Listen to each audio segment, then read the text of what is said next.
ക്യാൻസറിനെതിരെ പൊരുതാനായി Calicut city service സഹകരണ ബാങ്കും MVR cancer സെന്ററും സംയുക്തമായി അവതരിപ്പിക്കുന്ന ക്യാൻസർ ചികിത്സാ സഹായ പദ്ധതിയാണ് മാസ് കെയർ. വാർത്തകൾ തുടരുന്നു. വാസ്തുവിദ്യയ്ക്ക് നിത്യജീവിതത്തിലുള്ള പ്രാധാന്യം ചർച്ച ചെയ്യുന്ന പ്രദർശനം ബിലോങ് പൊറ്റമ്മൽ പാലാഴി റോഡിലെ ദി എർത്തിൽ ആരംഭിച്ചു. കാലാവസ്ഥാ വ്യതിയാനത്തിന് അനുസരിച്ച് നിർമ്മാണ രീതികൾ മുതൽ AI-യുടെ സാധ്യതകൾ വരെ വിശദീകരിക്കുന്നതാണ് പ്രദർശനം.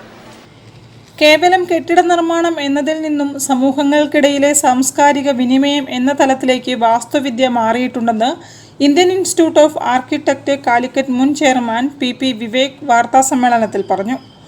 ഉപരിവർഗത്തിന് മാത്രമുള്ളതാണ് ആർക്കിടെക്ട് എന്നൊരു തെറ്റിദ്ധാരണ സമൂഹത്തിന് പൊതുവായുണ്ട്. പുതിയ കാലത്ത് അവയ്ക്ക് മാറ്റം വരുന്നുണ്ടെന്നും നല്ല രൂപകൽപ്പനയിലൂടെ മെച്ചപ്പെട്ട നിർമ്മാണങ്ങൾ സാധ്യമാണെന്ന് തിരിച്ചറിവുണ്ടെന്നും അദ്ദേഹം കൂട്ടിച്ചേർത്തു. അപ്പോൾ നമ്മുടെ നഗരത്തിന്റെ സ്വഭാവം, നമ്മുടെ പഴയ ഹെറിറ്റേജ് ആയിരുന്ന നഗരത്തിന്റെ സ്വഭാവത്തിൽ നിന്ന് ഒരു മോഡേൺ നഗരത്തിന്റെ സ്വഭാവത്തിലേക്ക് വരുമ്പോൾ എല്ലാം പ്രൈവറ്റൈസ്ഡ് ആയിക്കൊണ്ടിരിക്കുന്ന അവസ്ഥ, ഒന്നും കളക്ടറായി കിട്ടുന്നില്ല. സാധാരണ ജനങ്ങൾ അല്ലെങ്കിൽ റോഡ് ഉപയോഗിക്കുന്ന, കാൽനടയായിട്ട് ഉപയോഗിക്കുന്ന സാധാരണ ജനങ്ങൾക്ക് വേണ്ടി ഒരു നഗരവും ഡിസൈൻ ചെയ്യപ്പെടുന്നില്ല, ഒരു പ്ലാനിങ്ങും ചെയ്യപ്പെടുന്നില്ല. എല്ലാ പ്ലാനിങ്ങും തന്നെയും കാറുകൾക്ക് വേണ്ടിയുള്ള മാത്രം പ്ലാനിംഗ് ആണെന്നുള്ളതാണ് ചർച്ച ചെയ്യപ്പെടുന്നത്. അപ്പൊ അതിന്റെ ദ എർത്ത് സഹസ്ഥാപകൻ നിഷാനും വാർത്താ സമ്മേളനത്തിൽ പങ്കെടുത്തു. പ്രശസ്ത ആർക്കിടെക്ട് ടോണി ജോസഫ് പ്രദർശനം ഉദ്ഘാടനം ചെയ്തു. IIA Kerala chairman Naufal P Hashim, Calicut chairman Vinod Sreeyak, AK Prashanth, Babu Cherian, Anitha Chaudhary തുടങ്ങിയവർ ഉദ്ഘാടന ചടങ്ങിൽ പങ്കെടുത്തു.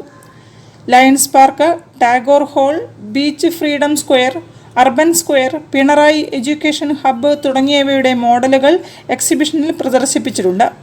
മീഞ്ചന്ത ആർട്സ് ആൻഡ് സയൻസ് കോളേജിൻ്റെ മാസ്റ്റർ പ്ലാനുമുണ്ട്. മെയ് 24 വരെ നീളുന്ന പ്രദർശനം വൈകിട്ട് 3 മുതൽ 6 വരെ പൊതുജനങ്ങൾക്ക് കാണാനുള്ള സൗകര്യവും ഒരുക്കിയിട്ടുണ്ട്. News bureau, Kozhikode. കേരള വ്യാപാരി വ്യവസായി ഏകോപന സമിതിയുടെ ഫറോക്ക് യൂണിറ്റ് വാർഷിക പൊതുയോഗം ചേർന്നു. ജില്ലാ